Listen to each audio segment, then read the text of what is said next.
Governador, a questão da Sabesp está no centro da estratégia dos seus adversários, que batem muito na tecla de que a empresa, depois da privatização, virou campeã de reclamações do PROCON.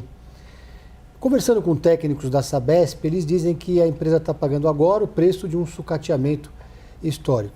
Dito isso, o governo manteve uma participação acionária dentro da Sabesp. Eu queria saber como é que vai ser a relação do senhor, do governo de São Paulo, com a Sabesp num eventual próximo mandato, já que a empresa ainda é uma empresa que está passando por um desgaste muito grande. Eu acho que, de fato, ela sofre com sucateamento ao longo de anos. Vamos parar para pensar o seguinte: a rede de São Paulo, a rede da cidade de São Paulo, é uma rede que tem mais de 50 anos. É uma rede que perde 5 metros cúbicos por segundo. Imagina o seguinte: a gente está conversando aqui e a rede está jogando fora 5 mil litros por segundo, né? Então, isso é dramático. É uma rede que... E aí, você tem aquelas situações de cortar a pressão durante a noite para evitar a perda, porque se você não faz isso, você chega no racionamento. Você começa a consumir água dos mananciais, principalmente quando você já vem de um histórico de pouca chuva, né? A média de chuva sendo baixa ao longo do tempo. E aí, quando a pressão volta, com uma rede muito antiga, e aquela, né, tira a pressão da carga, tira a carga, você tem a fadiga, aquelas redes acabam rompendo. Então, você tem uma série de problemas. Tudo isso está endereçado no plano de investimentos da Sabesp. Nessa desestatização, a gente tem 2 ciclos de investimento muito claros. Um primeiro que vai até 2029, que é o da universalização. A universalização deixou de ser um discurso, passou a ser concreta, passou a ser real. A gente tem, por incrível que pareça, núcleos urbanos onde não chegava água.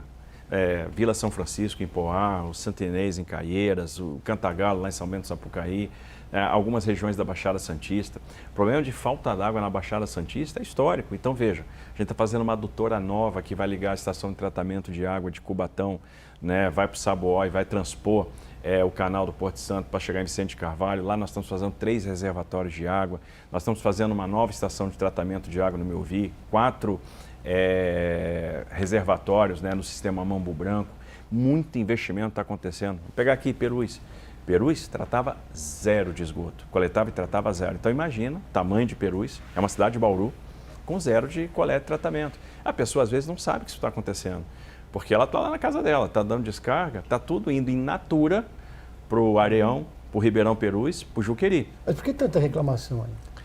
É natural que, assim, alguns graus de liberdade que você tinha com alguns clientes acabem saindo com a Sabesp privada. Você tem outro tipo de governança. E as reclamações começam a já diminuir no tempo. Então, por exemplo, uma coisa que deu muita reclamação, troca de hidrômetro, né? Então, essas reclamações estão caindo. E aí, você tem o serviço que começa a ser melhor implementado. Então, vamos lá. A água chegou para 2 milhões de pessoas que não tinham água.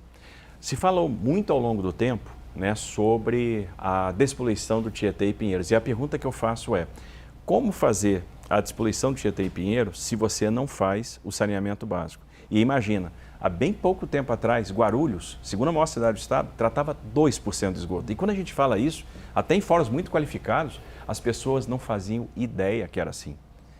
Eu pegar Jardim Fortaleza, Cabo Sul em Guarulhos, tinha 0 de tratamento de esgoto.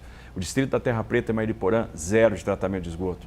Cajamar, Franco da Rocha, Francisco Morato, em 2022, 0 de tratamento de esgoto. 0. Nessas cidades. Vê o tamanho dessas cidades. Era 0 de coleta de tratamento de esgoto. Cajamar, Francisco Morato e Franco da Rocha já tem 70% de coleta e tratamento de esgoto. Se você pegar Guarulhos, já tem 45%, chega no final desse ano com 78%. O distrito da Terra Preta, Mairiporã, a gente está universalizando. Então, são 4 milhões de pessoas que estão tendo acesso ao saneamento básico, ao esgoto. Outra coisa, questão da tarifa, que sempre preocupou a gente. A gente criou um mecanismo de amortecimento de tarifa que é muito inovador. E a gente criou mais 2 recortes de tarifa social. Então, tem uma tarifa social com desconto de 50%, uma tarifa social com desconto de 72% e uma tarifa social com desconto de 78%. 6 milhões de pessoas estão na tarifa social hoje. E qual foi o mecanismo que nós criamos? Você tinha a regulação do setor de saneamento por base de ativos. Isso significa que quando você vai fazendo investimento, a base de ativo vai crescendo, a tarifa acompanha. Como é que a gente fez para amortecer a tarifa? Porque, veja, ia ser um fator de insucesso se a tarifa começa a explodir à medida que a base de ativo vai crescendo. Como é que a gente segura a tarifa? A gente colocou no contrato a curva do plano de negócio original da Sabesp pública, que era um plano de negócio de 56 bi de investimento até 2033. E a gente força a curva a sempre andar embaixo. Ou seja, hoje, a diferença da tarifa da Sabesp pública para a tarifa da Sabesp privada é de 15%. A tarifa privada é 15% mais baixa que a tarifa pública. Porque a tarifa pública ela vai crescendo ao longo do tempo. A gente garante que ela vai crescer menos do que cresceria com ela pública. E como? Mágica? Não. 100% do dividendo do Estado, e é por isso que a gente manteve 18% de participação acionária, e o governo do Estado de São Paulo é o maior acionista da Sabesp, 100% do dividendo é aportado na companhia.